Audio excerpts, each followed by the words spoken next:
Hey guys, it's Kusi. Welcome back to our second episode to cope with the fact that we, in fact, can no longer spin to win while having to watch this weird axe do the things we all love to do. In the last episode, we went the distance and covered all potential opportunities to get gear quickly, which included Time Walk, Mythic Zero, and even our first key that, well, yeah, let's not talk about that. Well, in this episode, you will see what happened on that normal raid that I teased you in the end. We will of course step into Mythic Plus again, and just out of pure luck, we may or may not will enable the gameplay of the meme talent that is Simple-Minded Fury. Wait, no, it's Single-Minded Fury.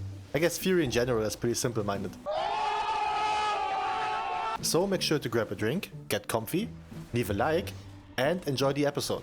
Also, if this is your first time watching, make sure to hit the subscribe button so you won't miss an upload. And without any further ado, let's begin the second part of week 1 of this Zero to Hero Fury Warrior edition.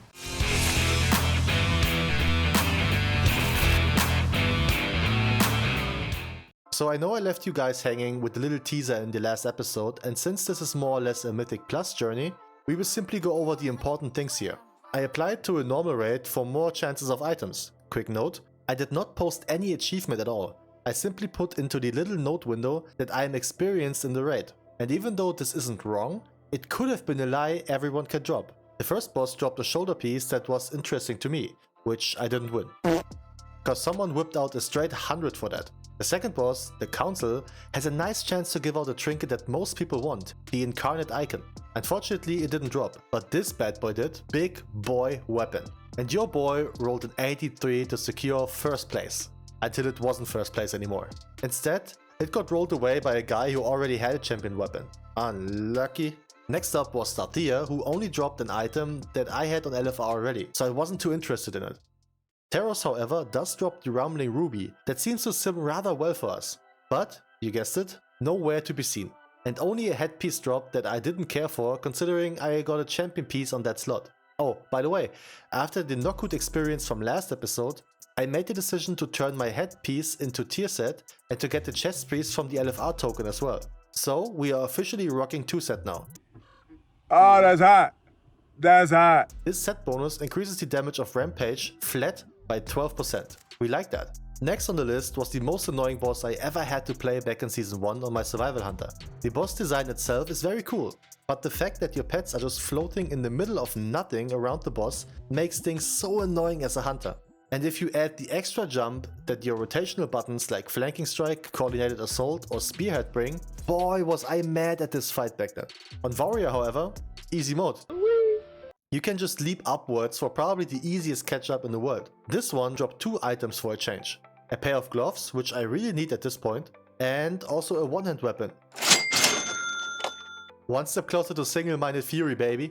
No lock on the hands though. Kuruk was next, and boy, I am ready to finally see a tier token for me to drop. Again? Come on, bro. Next up, we got the party pooper of every puck group. Diona crashes more parties than the average Karen in the hood. That's not the point. And so we wiped. Once. Second pull was so much better and we got the biggest loot ever. 2 grief torches. 2. And even though I rolled only a 56 on one of them, the other one was destined to be mine. 94, baby. And there's no way someone else will... You gotta be kidding me, man. He seriously went for a 95, dude? Oh no. But because this was already 2 AM and I didn't feel like my luck on Raz would change, I called it a run and tried my luck somewhere else. 2 bosses done means we got 3 vaults anyways, and since we only got 1 item from here, I was defeated. It's only a game. Why you have to be mad? I was determined to finally do my Brackenhide now, and boy was I waiting. And waiting. Screw this key, man, I just do someone else's key. And that got me into Neltarus too. How did I get there? By lying. Now Neltarus is one of those keys that didn't get much easier compared to Season 2. In here you got a few chain racks that originally everybody could use to do massive damage, and if all 5 players used them at once, you just delete the entire packs. Now it got nerfed, meaning only 1 person can use the rack. The damage got reduced, but now leaves a 50% damage taken debuff on the trash, for like 3 seconds or so. Yeah, cool. However, as I do every now and then, I will give you some things to be mindful about whenever you do this key. First, because we went towards the Mammoth boss first, there's one trash mob that is painful. The Thaumaturge occasionally attempts to cast a Molten Core spell whenever one of those little stone elements is around, and if it succeeds, they will turn into lava elementals instead and start to pulse a damage that will sooner or later wipe you. So, big prio. Focus them down and kick that cast. Also feel free to stunlock or incap the magma conflagration as well, as this does insane damage on fortified keys. That's it for the trash up until the boss, and here, well, there's nothing big to mention. One thing that kills a lot of people is the little lava wave Magma Tusk shoots out of his asshole after face planting into the wall. Be mindful of those, since their direction changes depending on where the party is standing. Other than that, make sure to save a death cooldown for Volatile Mutation in later stages of the fight. Big AoE. The trash towards the next boss is not as tricky. One thing I guess to mention for ranged players or healer is the Binding Spear cast, which you should absolutely dodge. This will stunlock you if you hit, similar to the Thorn on the tree boss in Warcraft Manor, and people need to free you from it. But now to the Juicer, another one of those party poopers that is not only really deadly, but also slightly overtuned at the time of recording. You're joking. While the first phase is as free and simple-minded as a bunny hopping through the forest on a hunt for some snackies, the second phase is more like being mauled and then being eaten half-conscious by a one-eyed grizzly. And you know what they say about them grizzlies with only one eye. No? They don't give a shit. Phase 2, in most cases, is like a party in P. Diddy's basement. Only one has fun.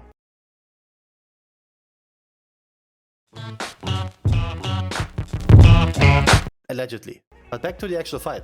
In phase 2, all 3 TPS will be marked, and when the timer runs out, you will be chained to that location. Meanwhile, the boss will start to dish out some mad AoE and put some pressure on the tank too, that in some cases can one-shot. To overcome this phase, all 3 chains need to be broken. You manage this with connecting the chains and the boss, meaning either you run around the boss itself to break it, or make the boss run through it. But here's the kicker, the boss himself is doing some serious melee damage, so if you're too close, you'll die. Also, every time a chain gets broken, a damage over time effect spreads out that works pretty much like bursting. So in the perfect world, you either want to break 2 chains at once to only have 2 stacks for a few seconds, or on higher keys, I assume you only break 1 at a time. You absolutely do not want to break either all 3 of them at once, or prolonging the buff for no reason. So again on low keys, try to break 2 at once and then the third waits out. I know this is a lot, but once you actually done it once or twice and understand what's happening, it's not too bad. Here's my POV, as soon as the chain spawns, I leap through the boss in order to trigger the chain damage instantly. This way we got 1 out of the way. Watch how I take a few steps back here to ensure the chain has a certain length to it. Makes things a lot easier, trust me. And you can clearly see how hard this debuff ticks on only 2 stacks. Also, always make sure to rotate through your cooldowns to minimize damage taken here. Cause once you break the 3rd chain, the boss is stunned and you can pummel his ass. No diddy. I, for example, could have used Spell Reflect. Not to reflect anything, but for the 20% magic damage reduction. Seriously, I cannot stress enough how important surviving is in this phase.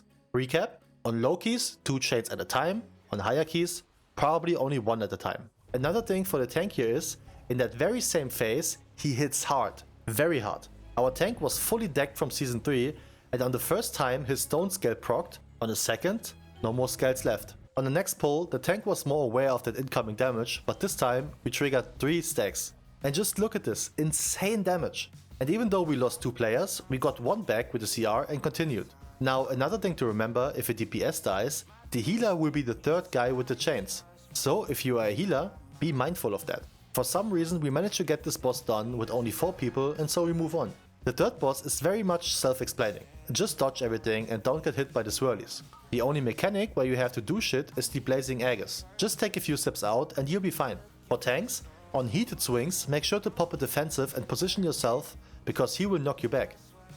Now for the last boss. Besides dodging the cone and killing the little alt that spawns, the most important mechanic is his magma shield. With this, the boss will shield itself for an absurd amount, and to get rid of that, you need to gather one of those little gold piles in advance. This will grant you an extra ability that does shield damage exclusively. So be sure you get that one before the shield gets cast. Fun fact, you can use the active button while moving, and you can get multiple abilities to do different things. The staff is a targeted ability, the bomb is a placement that you have to aim under the boss, and the flower is an AoE around you, so you gotta be close for that. With 2 minutes on the clock we timed it, got no loot, of course, and I rerolled my key. So I went from Brackenhide to ruby life pools. Funny enough, the same key was the one I did next, but it wasn't my key. But because I don't want to drag this video out for ages, I will simply skip to the last boss, since that's the moment we had some issues. To explain the core mechanic here, a dragon will debuff players that will then spawn those fire patches around them, while a troll summons wind that will move those patches around. The key here would be to place the fire down to the side of the dungeon, so the wind knocks them off the area. Yet this is very confusing for most people because it's a bit overwhelming to explain this.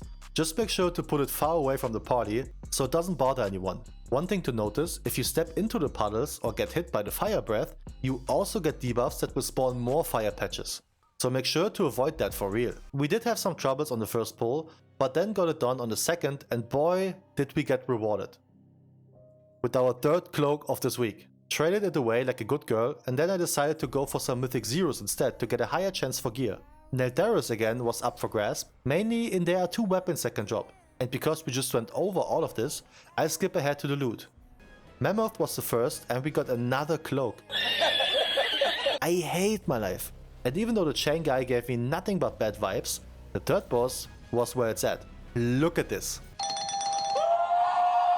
Single-minded is real. I quickly changed some talents around, enchanted that sucker, and went to town. This now means I got 2 champion track 1-hands and no 2-hand, for now. I went to Halls of Infusion on 0 as well, but got nothing. At all. Feels bad, man. Yet I was horny for more keys. Keys in need for Worm's Crest for a potential big crafted item next week. So I applied, and I found the key that left a sour taste in my mouth the last episode. The No Good Offensive. Now, last episode we went over the important mechanics of this dungeon, well, for at least 2 bosses. So we simply enjoy this badass damage of this mighty one-handed midget and just breathe it in.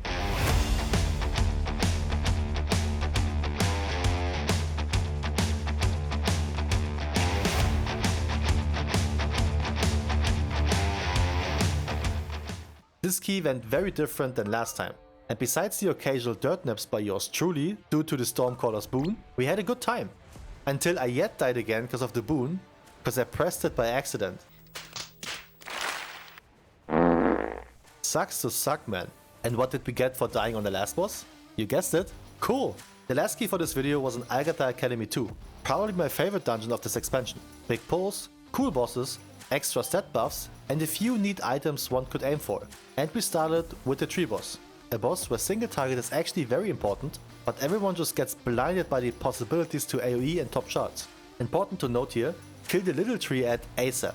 And if you are a class that can dispel poison, even if you're not a healer, make sure to do that on the tank. Those dots hurt like hell. But hey, you know me. Of course I do some dumb shit. On the third boss I tried to trigger the third phase in order to reset deafening screech stacks. But when I went for the third orb, I got coned.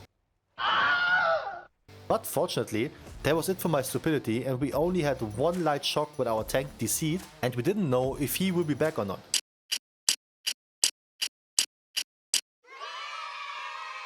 He did though, don't you worry. So we ended the run for another 144 rating, and again, no item. And with this, we end our second episode with the conclusion of week 1 of season 4. We went from 285 to 487 item level, and managed to get a score of 576 by timing 4 dungeons so far. I know the score looks weak compared to previous seasons, but don't forget that the gap now towards Mythic 0 is a lot higher. With that being said, thank you for watching, and I hope you have the most fantastic day whenever you see this. Until I catch you in the next one, take care.